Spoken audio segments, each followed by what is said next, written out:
ఈరోజు 16 రోజులుగా bulk drug park విషయంలో రాజేపేట గ్రామస్తులు ఒక ధర్నా కార్యక్రమాన్ని నిర్వహించడం మీ అందరికీ తెలుసు. దానిలో భాగంగానే రీసెంట్ గా వాళ్ళందరూ కూడా నేను ఒకసారి వాళ్ళ విలేజ్ కి రావాలి అని కోరుకున్నారు. కంపల్సరీగా వస్తానని చెప్పి నేను అసెంబ్లీ సమావేశాలు జరుగుతుండగానే వాళ్ళందరికీ కూడా నేను కంపల్సరీగా అక్కడికి కార్యక్రమానికి వస్తాను అని చెప్పి నేను వాళ్ళకి రాజీపేట గ్రామస్తులందరికీ కూడా మాట ఇచ్చున్నాను. రాజీపేట గ్రామస్తులందరితోని కూడా మాట్లాడడానికి వాళ్ళకి చెప్పిన డేట్ కన్నా ఒక రోజు ముందే ఈ రోజు నేను ఆ కార్యక్రమానికి వెళ్ళడం జరిగింది. అక్కడికి వెళ్ళిన తర్వాత రాజీపేట గ్రామస్తులతో పాటు బయట నుంచి వచ్చిన కొంతమంది కూడా ఆ బల్క్ డ్రగ్ కి సంబంధించిన విషయాల గురించి వాళ్ళు కొంత ప్రసంగాలు కూడా ఇవ్వడం జరిగింది. కొన్ని విషయాలు నాకు కూడా చెప్పున్నారు. ఓవరాల్ గా విషయం ఏంటంటే వాళ్ళందరూ కూడా కొంత భద్రతా భావంలోని, కొంత అమాయకత్వంతోని, కొంతమంది రెచ్చగొట్టి అలాంటి పరిస్థితిలోని ఓవరాల్ గా ఏమైనా కూడా వాళ్ళందరికీ మంచి జరగాలని కోరిక మీద అయితే వాళ్ళందరూ ఉన్నారు. నేను అదైతే చాలా క్లారిటీగా ఉన్నాను. సో దాని మీద వాళ్ళందరికీ కూడా నేను వాళ్ళందరితో ఇక్కడ మాట్లాడడం జరిగింది. మాట్లాడిన తర్వాత యాక్చువల్ గా నేను కూడా వాళ్ళందరికీ కూడా ఒకటే నేను చెప్తున్నానండి, ఈ రోజు రాజీపేట గ్రామానికి అనకూడదు కానీ తెలుగుదేశం పార్టీకి కంచుకోట గ్రామం. 2014-19లో కూడా 1000 మెజార్టీ ఇచ్చిన గ్రామం. మొన్న రీసెంట్ ఎలక్షన్స్ లో కూడా ఒక మంచి మెజార్టీ ఇచ్చిన గ్రామం. 2019-20లో కూడా తెలుగుదేశం పార్టీకి మెజార్టీ వచ్చిన గ్రామం మత్స్యకార గ్రామం. మత్స్యకారులు అనేసరికి తెలుగుదేశం పార్టీకి కంచుకోటగా ఉండే పాయకరావుపేట నియోజకవర్గంలో ప్రజలు వాళ్ళకి మనిషితో సంబంధం ఉండదు, గుర్తుతో సంబంధం మాత్రమే. తెలుగుదేశం పార్టీ సింబల్ కనిపిస్తే చాలు వాళ్ళు ఓటేసుకుని వెళ్ళిపోయేంత మంచి మనుషులు. అదేవిధంగా వాళ్ళందరినీ కూడా ఏ రోజైనా వాళ్ళందరినీ ఇబ్బంది పెట్టే పరిస్థితి కూడా మాకు ఎప్పుడు ఉండదు. 2016 టైంలోని ఎప్పుడైతే ఏపీఎస్సీ 2010లో నోటిఫికేషన్ వచ్చి ఆ చుట్టుపక్కల భూములన్నీ కూడా ఏపీఎస్సీ పరిధిలోకి తీసుకొచ్చిన తర్వాత వాళ్ళ క్రయ విక్రయాలు కూడా చాలా మట్టుగా ఆగిపోయి వాళ్ళ తాలూకా పిల్లల పెళ్లిళ్ళు చేయడం కూడా చాలా ఇబ్బందులు పడుతున్నారని ఆ రోజు చెప్పినప్పుడు ఓవరాల్ గా ఏపీఎస్సీ వాళ్ళతో మాట్లాడి దగ్గర ఆ టైంలో 18 లక్షల రూపాయలు ఆ టైంలో వాళ్ళందరికీ కూడా అమౌంట్ ఇప్పించడం, డిఫామ్ కి కూడా 12 లక్షల రూపాయలు, అందులో చెట్టుకి పుట్టకి కూడా ప్రతి ఒక్క దానికి కూడా డబ్బులు వెలకట్టి ఆ రోజు వాళ్ళందరి అకౌంట్ లోని కూడా వాళ్ళందరూ సమ్మతితోనే ఆ రోజు కూడా వేయించడం జరిగింది. తర్వాత 5 సంవత్సరాల్లోని ఆ టైంలోని బల్క్ డ్రగ్ పార్క్ అక్కడ 2024 ఫిబ్రవరిలో అక్కడ వైఎస్ఆర్సీపీ ఉండేటప్పుడు కొంత శంకుస్థాపన కూడా రాయి కూడా ఆ రోజు వర్చువల్ గా ఏదో వేస్తే చాలా మంది బయటకు వచ్చి వైఎస్ఆర్సీపీ నాయకులు కూడా పాలాభిషేకాలు కూడా చేయడం జరిగింది. నేనేమంటా అంటే ఇప్పుడు మా గవర్నమెంట్ వచ్చిన తర్వాత ఇండస్ట్రియల్ని ప్రమోట్ చేయాలనే ఉద్దేశంతో ప్రత్యేకంగా పొల్యూషన్ ఫ్రీ గా ఉండాలి, అట్ ద సేమ్ టైం అభివృద్ధి జరగాలనే ఉద్దేశంతో గౌరవ ప్రధానమంత్రిగా నరేంద్ర మోడీ గారు పైసాకు వచ్చినప్పుడు మళ్ళీ తిరిగి దాన్ని పునఃప్రారంభించి ఆ రోజు ఇక్కడ బల్క్ డ్రగ్ కి ఏర్పాటు చేయడం జరిగింది. అవన్నీ కూడా మనందరికీ కూడా తెలుసు. అయితే విషయం ఏంటంటే కొంతమంది దీని వల్ల జరిగే నష్టాలు వాళ్ళకి వివరించడంలో కానీ లేకపోతే వాళ్ళ లాభాలు వివరించడంలో కానీ వాట్ ఎవర్ ఇట్ మేబీ ఏం జరిగినా రాజీపేట గ్రామస్తులకి కొంత అపనమ్మకం అన్నది ఏర్పడింది. వాళ్ళ అపనమ్మకం ఏర్పడడంలో వాళ్ళ తప్పు అని నేనేం చెప్పట్లేదు. ఎందుకంటే అక్కడ హెటిరో కంపెనీ వల్ల వాళ్ళు చాలా ఇబ్బందులు పడ్డారు. లాస్ట్ అపోజిషన్ పార్టీలో ఉండేటప్పుడు కూడా వాళ్ళు ఏదో పైప్ లైన్ విషయంలో దగ్గర 200 రోజులు ధర్నా చేసిన పరిస్థితి కూడా తెలుసు. ఆ టైంలో నేను కూడా వెళ్ళి వాళ్ళకి అక్కడ సంఘీభావం చెప్పిన పరిస్థితి కూడా ఉంది. బట్ ఏ కారణంతోనా వాళ్ళు ఆ టెంట్ తీసారో మరి నాకు ఐడియా లేదు. కానీ మళ్ళా తిరిగి అటువంటి ఇబ్బందులు ఏమైనా ఎదురవుతాయేమో అని వాళ్ళ అనుమానాలతో మాత్రం చాలా క్లియర్ గా ఉన్నారన్న సంగతి నాకు అర్థమైంది.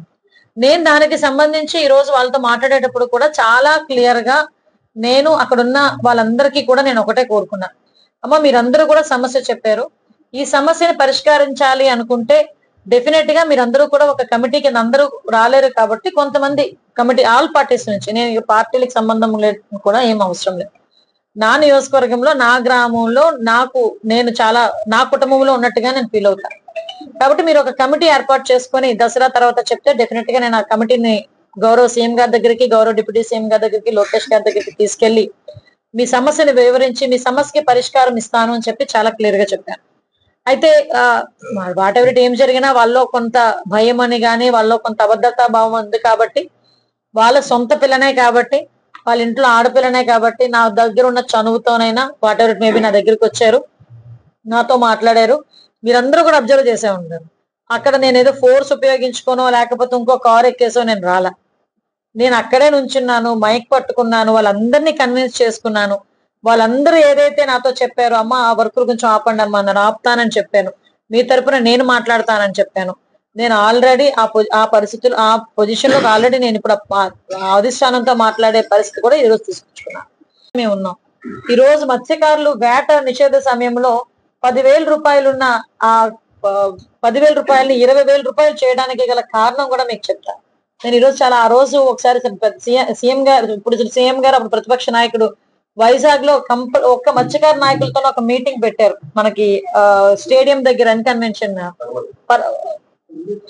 కాదు కన్వెన్షన్ సెంటర్ పెట్టినప్పుడు ఆ రోజు మా కార్యకర్త సింహాద్రి ఆ రోజు సీఎం గారికి సార్ ఇలా అలా మాకు సరిపోవట్లేదండి, మాకు 20,000 రూపాయలు చేయాలండి అంటే నోట్ చేసుకుని వెళ్ళారు.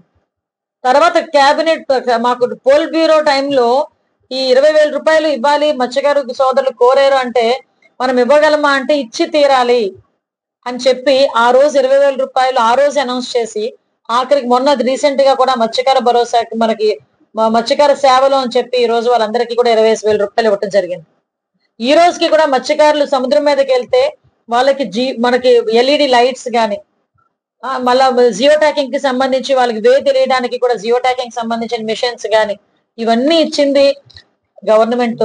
అప్పుడు తెలుగుదేశం పార్టీ గవర్నమెంట్, ఇప్పుడు ఎన్డీఏ గవర్నమెంట్.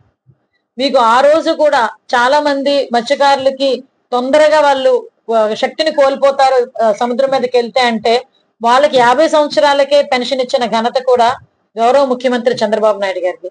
అంటే మేము ఎందుకు ఇవన్నీ చెప్తున్నాం అంటే ఒక మత్స్యకారుల మీద మాకు గౌరవం ఉంది. మత్స్యకారులు అనేసరికి వాళ్ళకి కంపల్సరిగా మంచి చేయాలని తపనుంది. ఈ రోజు గవర్నమెంట్ కూడా దానికి చిత్తశుద్ధితో పనిచేస్తాము. మీకు ఒకటే ఉదాహరణ, మొన్న రీసెంట్ గా మనకి పిఠాపురం మన పవన్ కళ్యాణ్ గారి కాన్స్టిట్యున్సీలో ఉప్పాడ గ్రామస్తులు ఇలాగే రోడ్డు మీదకి వస్తే పవన్ కళ్యాణ్ గారే సాక్షాత్ ఉప ముఖ్యమంత్రి గారు బయటకు వచ్చి నేను ఒకసారి నాకు కొంచెం ఫీవర్ నేను వచ్చి మాట్లాడతానంటే ఆ రోజు అందరూ కూడా సహకరించారు. ఈ రోజు కూడా రాజేపేట గ్రామస్తుల వరకు అందరూ సహకరిస్తారు. రాజేపేట గ్రామస్తులు చాలా మంచివారు. వాళ్ళని బయట నుంచి వచ్చిన వాళ్ళు కొంతమంది రెచ్చగొట్టే దూరంలో వ్యవహరిస్తున్నారు. నేను అది కూడా మిమ్మల్ని చాలా హంబుల్ గా రిక్వెస్ట్ చేస్తున్నా, వద్దు అలాంటి పనులు. మీ స్వార్థానికో మీ రాజకీయాలు చేయాలంటే చాలా ప్లాట్ఫామ్స్ ఉన్నాయి. అంతేగాని అమాయకులైన రాజీపేట గ్రామస్తులతో అటువంటి రాజకీయాలు చెయ్యొద్దనే నేను చెప్తున్నా. నేను చాలా క్లియర్ గా ఈరోజు కన్విన్స్ చేసుకున్నాను. వాళ్ళు చాలా ఫెరోషియస్ గా ఉన్నారు, చాలా కోపంలో ఉన్నారు. అయినా ఈ రోజు నా మాట విని ఈ రోజు నేను ఎక్కడి నుంచో పారిపోయి రావాల్సిన అవసరం లేదు. నేను వేరే వెహికల్ తీసుకొచ్చి 5 నిమిషాల పని పోలీస్ డిపార్ట్మెంట్ వాళ్ళకి నన్ను వేరే వెహికల్ తీసుకొచ్చి వేరే రూట్ తీసుకెళ్ళాను. కానీ నేను వద్దన్నా, వద్దు, నా గ్రామం ఇది, నాకు ఓట్లేసిన ప్రజలు, నేను వాళ్ళ కుటుంబ సభ్యురాలని, నేనెందుకు భయపడాలి, నేనెందుకు బ్యాక్ స్టెప్ వేయాలి? ఒకవేళ మాట అంటే నా తల్లిదండ్రులు మాట అన్నారు అనుకుంటా, పడతా, ప్రాబ్లం ఏమీ లేదు. వాళ్ళ కోపం కొద్దో, వాళ్ళ కడుపు మంట కొద్దో, వాళ్ళు ఏదైనా వాళ్ళ గ్రామం ఏదైనా అవుతాదనో, వాళ్ళ ప్రాణాలు పోతాయనో, వాళ్ళకి కాలుష్య ఒత్తిడి పెరుగుతాదనో కంపల్సరిగా వాళ్ళు బాధపడడంలో తప్పు లేదు. ఆ తప్పు లేని సమయంలో నన్ను ఒక మాట మాట్లాడినా నేను పడ్డానికి కూడా సిద్ధంగానే ఉన్నా. అందువల్లే పోలీసులు కూడా సంథింగ్ మా వాళ్ళని కొట్టారు, కొంచెం మా తోపులాట్లో కొట్టారంటే పోలీసుల తరఫున కూడా నేను క్షమాపణ చెప్తున్నానని చెప్పి నేను హోమ్ మినిస్టర్ స్థాయిలో ఉన్నా. ఒక పాయకరావుపేట నియోజకవర్గం ముందు హోమ్ మినిస్టర్ కన్నా ముందు పాయకరావుపేట నియోజకవర్గం ఎమ్మెల్యేని కాబట్టి, వాళ్ళ కుటుంబంలో ఒక సభ్యురాలని కాబట్టి నేను కూడా క్షమాపణ కోరాను.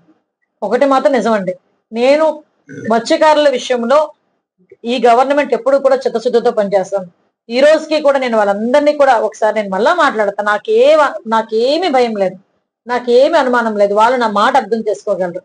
దయచేసి మళ్ళీ కోరుతున్నాను, బయట నుంచి వచ్చిన ప్రజలు వాళ్ళని రెచ్చగొట్టమాకండి. వాళ్ళు తెలివైన వాళ్ళే, వాళ్ళకి కావలసిన వాళ్ళు రేపు పొద్దున మీరు రెచ్చగొట్టి బయటకు వెళ్ళిపోతే ఇబ్బందులు పడి మళ్ళా వాళ్ళు అనవసరంగా బతుకు తెరువు పోగొట్టుకునే పరిస్థితులు కూడా చాలా మట్టుకు వీళ్ళు చెప్పిన దానికి ఒక 5 మంది వస్తే కూర్చుంటే నేను తీసుకెళ్లే పరిస్థితి నుంచి రోజు కూడా వేట మానేసుకొని రోజు సెంటర్లో కూర్చొని వాళ్ళ జీవనోపాధి కూడా కోల్పోతున్నారు.